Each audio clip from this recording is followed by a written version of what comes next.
भगवान श्री कृष्ण के वैकुंठ चले जाने के बाद पृथ्वी पर अभिमन्यु के परम प्रतापी पुत्र महाराजा परीक्षित का राज्य हुआ।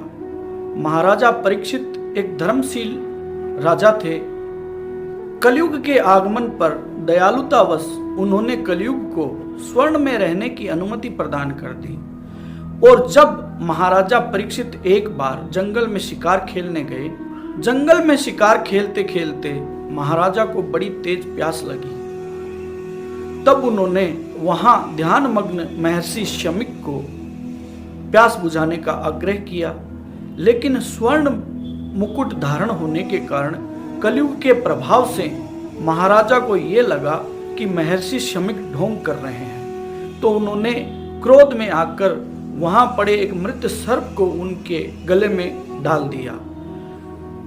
उस सर्प को गले में डालने के कारण महर्षि शमीक के परम प्रतापी पुत्र महर्षि श्रृंगी बहुत कुपित हुए और उन्होंने कमंडल से जल लेकर महाराजा परीक्षित को 7 दिवस में तक्षक सर्प के द्वारा काटे जाने पर मृत्यु होने का अभिशाप दे दिया। बाद में महर्षि शमीक के शिष्यों द्वारा राजा परीक्षित को यह पता चलने पर राजा एक तरफ तो प्रसन्न हुए कि उन्हें उनके पापों का दंड मिल जाएगा, लेकिन दूसरी तरफ मृत्यु का भय उन्हें सताने लगा। इस प्रकार मृत्यु के भय से ग्रसित महाराजा परीक्षित को महर्षि शुकदेव ने श्रीमद् भागवत गीता का रसपान कराया। तो आइए इन काव्य पंक्तियों में उन दोनों के मध्य हुई वार्ता का आनंद उठाते हैं। मृत्यु भय से ग्रसित परीक्षित एक दिवस था शेष, श्रीमद् भगवत पीयूष पी रहे फिर भी मिटा न क्लेश।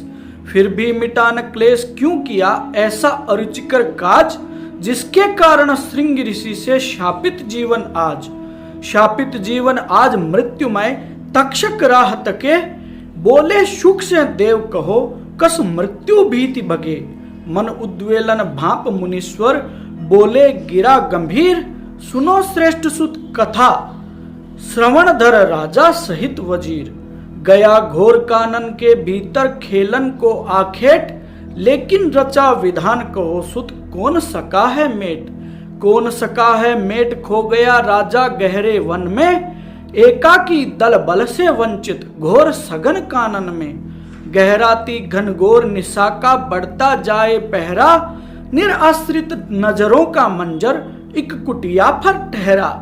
घोर घने जंगल के भीतर जीर्ण शीर्ण वो ठोर, राजा की बढ़ती ठिठुरन हिंसक पशुओं का शोर। खींच ले गया महलों के उस विलसित जीने वाले को, दुर्गंधों से लिप्त कुटी पर चंदन पीने वाले को। बोला भीतर कौन जरा मुझको भी भीतर ले लो, भीतर से उत्तर आया दरवाजा जरा ढकेलो। घुसा गंदगी भरी कुटी में भीतर मिला अहेरी, भीतर मरे टंगे पक्षी कुटिया थी गंदी ढेरी। मांस अस्थि के ढेर कुटी के भीतर अटे पड़े थे, जीर्ण शीर्ण विदीर्ण कुचैले चमड़े फटे पड़े थे। नाक लगी थी फटने फिर भी राजा की मजबूरी थी, बाहर हिंसक पशुओं का डर भीतर भी हालत बुरी थी। तिस पर पड़ा वहीं त्यजता था आंखें टकमल मूत्र, और राजा रात्रि बिताने का फिर भी ना पाकर सूत्र।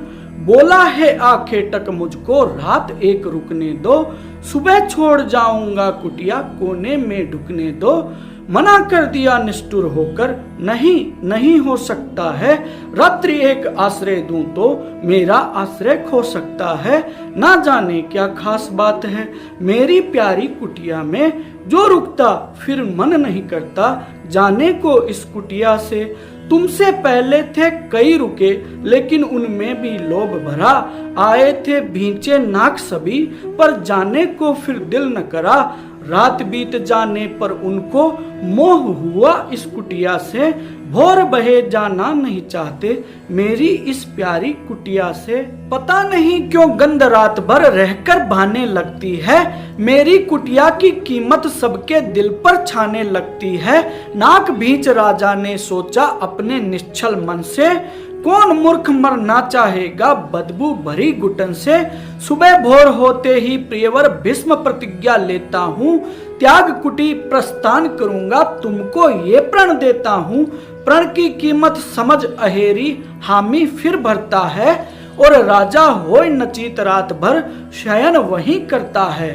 भोर हुई आखेटक ने राजा जजकोर जगाया, लेकिन उठकर राजा को कुटिया का आश्रय भाया। रात्रिवास के चमत्कार से लुप्त हुई स्वर लहरी, दुर्गंधे सुगंध हो गई कुटिया मन में ठहरी।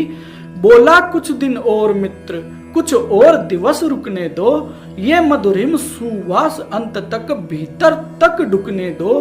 शर्त दिलाई याद कहा, राजन अब जाना होगा, अब रुकना अपराध एक, बस एक बहाना होगा। यह सुनते ही चीख परीक्षित बोले है सुखदेव, ऐसा मूर्ख कौन, कौन किस में ये भरी कुटेव। कौन भला वो कौन, छोड़ जो जाना ना चाहेगा, बिल्कुल कब औचित्य मलिन किसको रहना भाएगा। कौन मुनीश्वर कौन मूढ़ ये, जिसने ये चाहा है, छोड़ भला उन्मुक्त वायु क्यों मलबे अवगाहा है। हंस जोरों सुखदेव कहा है राजन वो तुम ही हो, जो पाकर कुटिया सिदेह जाने से अब डरते हो। भीतर अस्थि मांस गंध के टुकड़े टंगे पड़े हैं, फिर भी मोहवश प्राण अभी भी भीतर अड़े खड़े हैं। यही जीव का मोह कौन चाहेगा कुटिया त्यजना, सभी चाहते अमर तत्व पर देह साथ में रखना। अगर चाहते अमर तत्व मृत्यु से पाना पार, तो फिर तुमको देना होगा हर बंधन को मार। हर बंधन को मार काट माया को धरना होगा, आत्मबोध से युक्त अमरता के लिए मरना होगा। आत्मबोध से युक्त अमरता के लिए मरना होगा।